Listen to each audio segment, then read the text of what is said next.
Dominus vobiscum. Sahabat peradaban kasih ekologis yang terkasih, selamat berjumpa dalam renungan harian bersama saya Romo Alois Budi Purnomo PR melalui channel ini.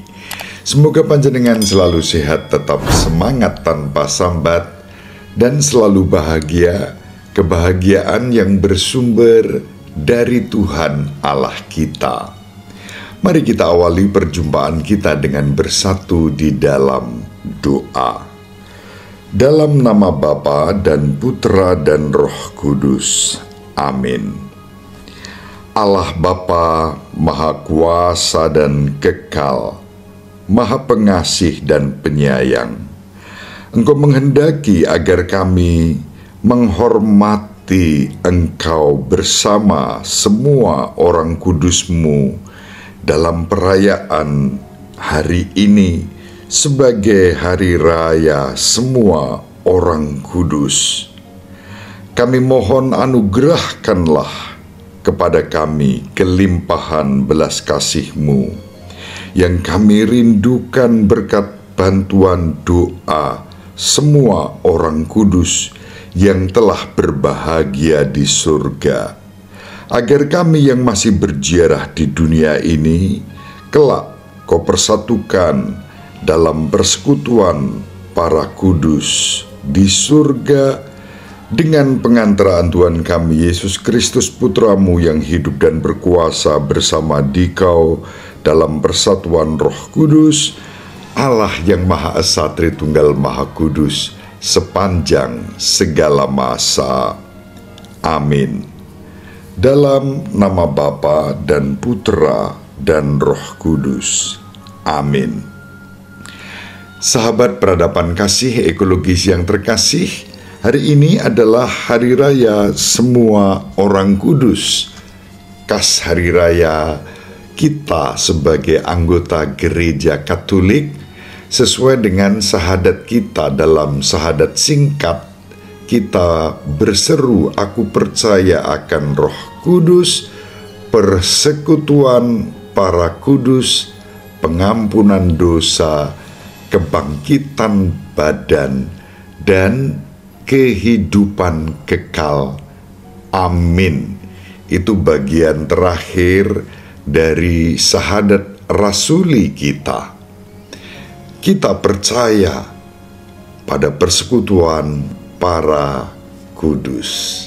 Sahabat peradaban kasih ekologis yang terkasih, mari kita baca bacaan-bacaan yang diwartakan kepada kita pada hari ini, tiga-tiganya, karena kita mempunyai 3 bacaan yang penting yang menjadi landasan Alkitabiah kita mengapa Gereja Katolik mengimani persekutuan para kudus yang berdoa bagi kita yang masih berziarah di dunia ini. Maka kita akan membaca ketiga bacaan yang ditawarkan kepada kita pada hari ini. Bacaan pertama dikutip dari kitab Wahyu bab 7 ayat 2-4, dilanjutkan bab 9 ayat 14. Aku Yohanes melihat seorang malaikat muncul dari tempat matahari terbit. Ia membawa meterai Allah yang hidup.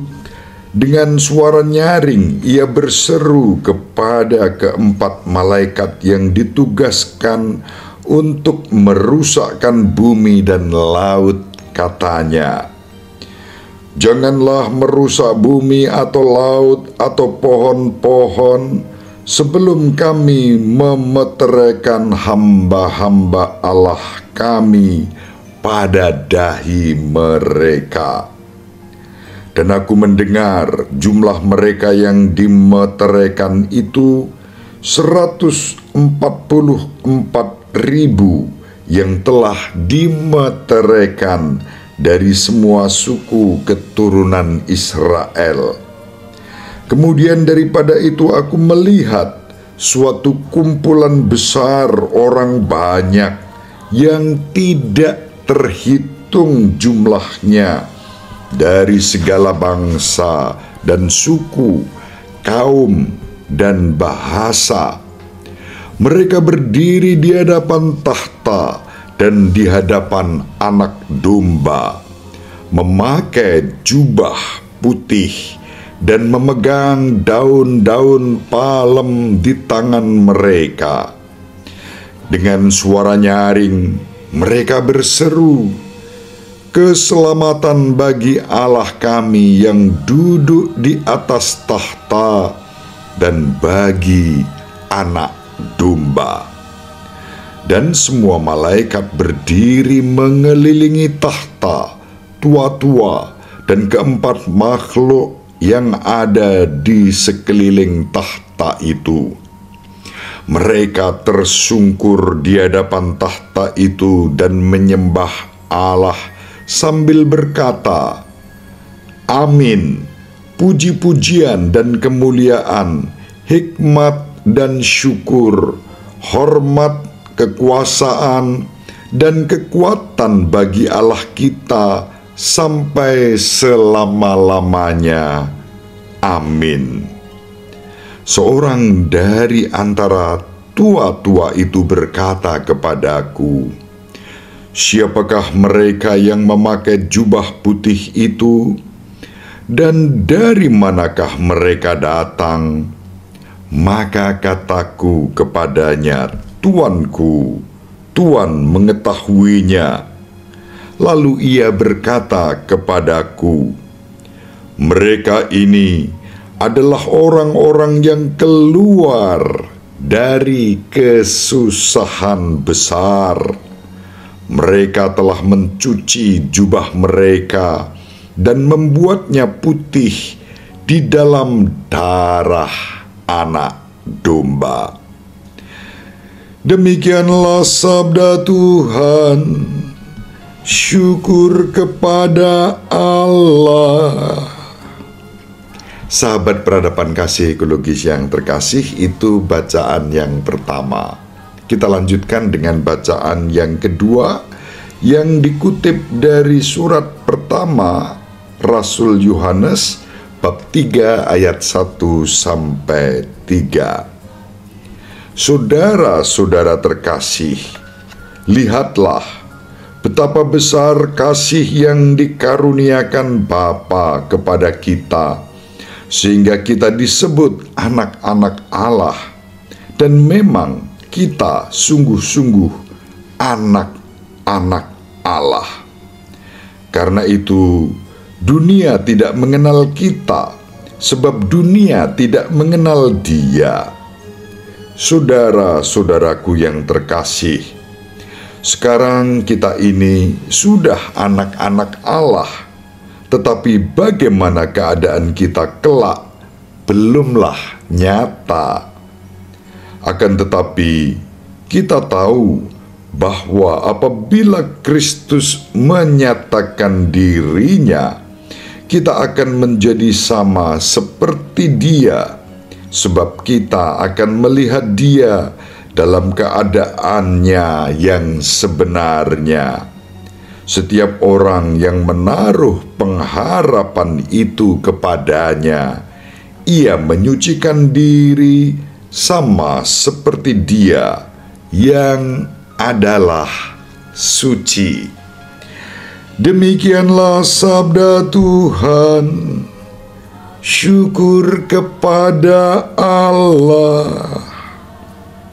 Sahabat peradaban kasih ekologis yang terkasih, itu bacaan yang kedua yang menjadi landasan Alkitabiah jelas tentang persekutuan para kudus yang menjadi bagian dari sahadat rasuli kita, sebagaimana diajarkan Gereja Katolik kepada kita.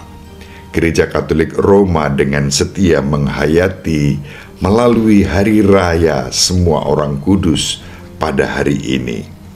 Selanjutnya mari kita baca Injil Matius bab 5 ayat 1 sampai 12a.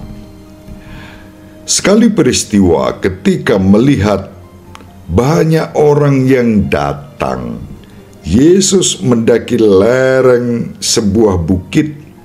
Setelah ia duduk, datanglah murid-muridnya. Lalu Yesus mulai berbicara dan mengajar mereka, katanya, "Berbahagialah orang yang miskin di hadapan Allah, karena merekalah yang empunya kerajaan surga. Berbahagialah orang yang berduka cita, karena mereka akan dihibur. Berbahagialah orang yang lemah lembut, karena mereka akan memiliki bumi. Berbahagialah orang yang lapar dan haus akan kebenaran, karena mereka akan dipuaskan. Berbahagialah orang yang murah hati, karena mereka akan beroleh kemurahan. Berbahagialah orang yang suci hatinya, karena mereka akan melihat Allah. Berbahagialah orang yang membawa damai, karena mereka akan disebut anak-anak Allah. Berbahagialah orang yang dianiaya demi kebenaran, karena merekalah yang empunya kerajaan surga. Berbahagialah kamu jika demi aku kamu dicela dan dianiaya, dan kepadamu difitnahkan segala yang jahat. Bersukacita dan bergembiralah, karena besarlah ganjaranmu di surga. Berbahagialah kita yang mendengarkan sabda Tuhan dan tekun melaksanakannya. Sabdamu adalah jalan, kebenaran, dan hidup kami.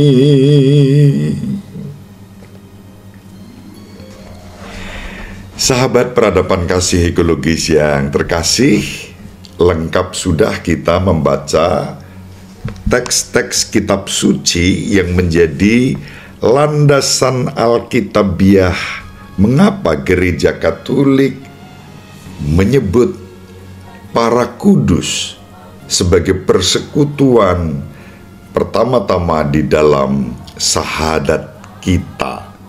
Dalam sahadat singkat kita berseru, "Aku percaya akan Allah, Bapa yang Maha Kuasa, Pencipta langit dan bumi, dan akan Yesus Kristus Putranya yang tunggal, Tuhan kita, yang dikandung dari Roh Kudus, dilahirkan oleh perawan Maria, yang menderita sengsara dalam pemerintahan Pontius Pilatus, disalibkan, wafat, dan dimakamkan, yang turun ke tempat penantian, pada hari ketiga bangkit dari antara orang mati, yang naik ke surga, duduk di sebelah kanan Allah Bapa yang Maha Kuasa. Dari situ ia akan datang mengadili orang yang hidup dan yang mati. Aku percaya akan Roh Kudus, Gereja Katolik yang kudus, persekutuan para kudus, pengampunan dosa, kebangkitan badan, kehidupan kekal. Amin." Itu sahadat singkat yang selalu kita daraskan di dalam doa-doa kita, sebagaimana kita hayati dalam Gereja Katolik Roma. Sahabat peradaban kasih ekologis yang terkasih, sangat menarik kalau kita mulai merenungkan persekutuan para kudus itu dilandaskan pada pertama-tama sabda Tuhan kita Yesus sendiri dalam sabda bahagia yang tadi kita baca. Tuhan kita Yesus Kristus menunjukkan kepada kita 8 jalan menuju kebahagiaan. Itulah khotbah di bukit. Jika kita ingin bahagia, kita harus mencari kehidupan dalam kemiskinan rohani, alih-alih kekayaan duniawi, mempersembahkan penderitaan kita, alih-alih mencari kesenangan yang tidak teratur, tumbuh dalam kelemah lembutan dan kerendahan hati, alih-alih kesombongan dan arogansi, mencari kebenaran sejati, alih-alih kehormatan duniawi dan pencarian diri sendiri, bersikap penuh belas kasih, alih-alih dikuasai iri hati, dendam, dan dengki, menjadi murni hati, alih-alih bermuka dua, menjadi pembawa damai, alih-alih pemecah belah dan penyebar kebencian dan kesesatan.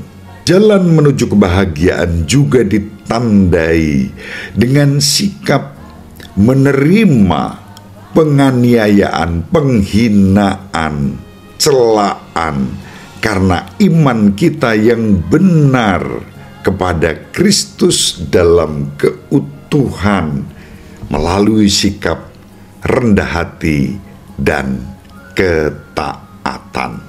Penganiayaan karena iman akan Kristus dengan segala keutuhan dan kepenuhannya menjadi jalan menuju kekudusan dan kebahagiaan.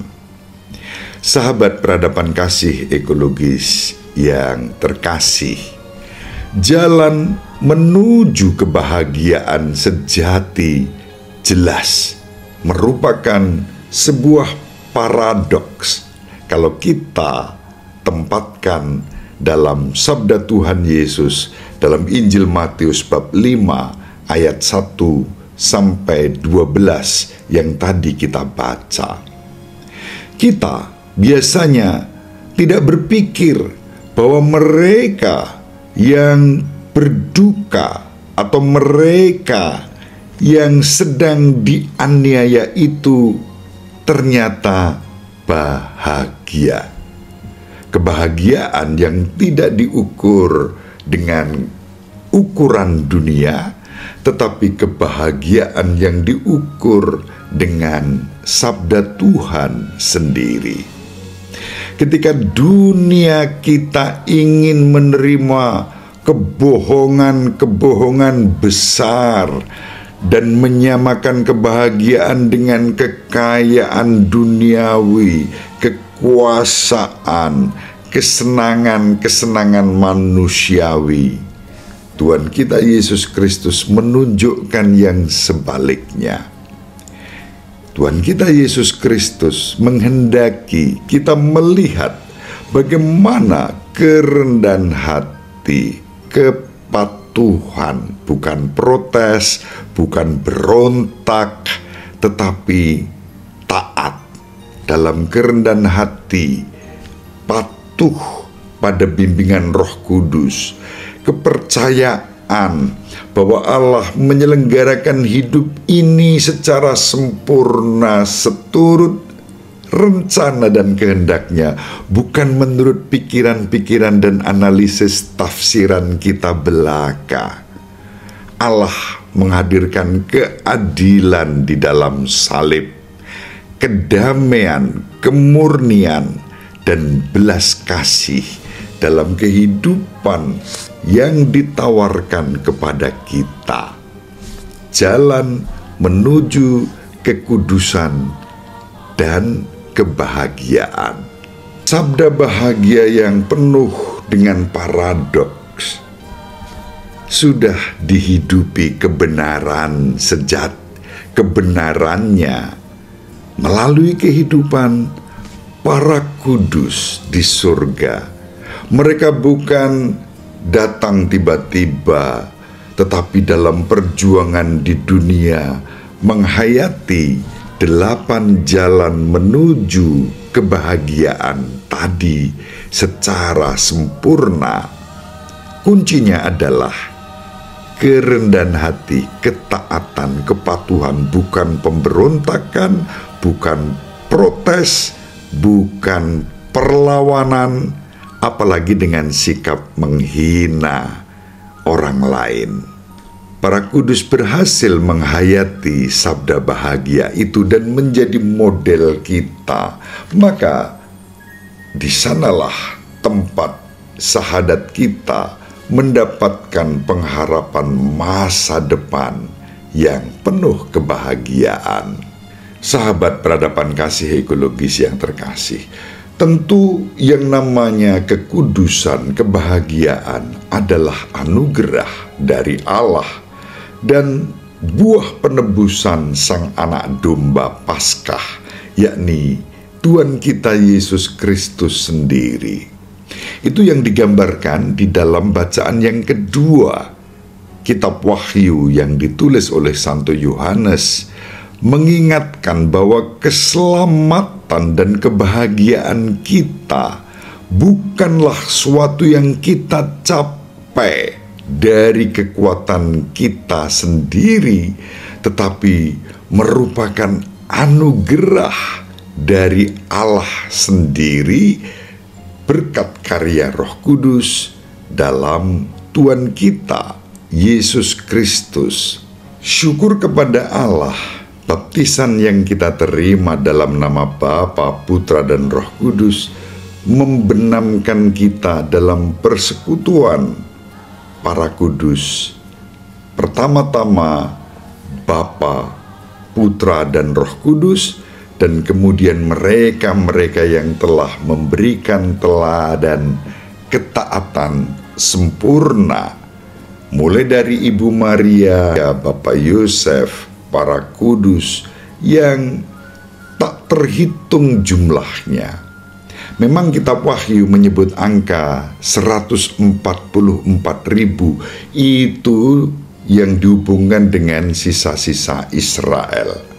Tetapi jangan lupa, kitab Wahyu juga menyebutkan, aku melihat suatu kumpulan besar orang banyak yang tidak terhitung jumlahnya dari segala bangsa, suku, dan bahasa. Artinya, keselamatan dan kekudusan, juga kebahagiaan surgawi, dinikmati oleh banyak orang yang tak terhitung jumlahnya. Bukan hanya 144.000 yang disebut di dalam kitab Wahyu. Kitab Wahyu sendiri menambahkan setelah menyebut 144.000 dalam konteks Yahudi, disebut yang non-Yahudi, segala bangsa, jumlah yang begitu besar bahkan tak terhitung banyaknya. Sahabat peradaban kasih ekologis yang terkasih, semoga perayaan iman akan Allah Bapa pencipta langit dan bumi, dan akan Tuhan kita Yesus Kristus, dan akan Roh Kudus serta persekutuan para kudus membuat kita pun diteguhkan di dalam iman, harapan, dan kasih bersama Gereja Katolik untuk mempunyai pengharapan bahwa kehidupan kita adalah kehidupan untuk surga, bukan kesengsaraan neraka. Para kudus di surga, doakanlah kami. Ibu Maria dan Bapak Yosef selalu mendoakan kita Semoga panjenengan semua sahabat peradaban kasih ekologis yang terkasih bersama seluruh anggota keluarga dimanapun berada, dibimbing, dilindungi, dan diberkati oleh Allah yang Maha Kuasa, Bapa dan Putra dan Roh Kudus. Amin. Terima kasih, salam sehat, tetap semangat tanpa sambat, selalu bahagia, kebahagiaan yang bersumber dari Tuhan Allah kita. Salve, shalom, salam sejahtera, berkah dalam. Sahabat peradaban kasih yang terkasih, sampai jumpa pada episode berikutnya. Terima kasih atas kebersamaan kita. Salam peradaban kasih ekologis, berkah dalam.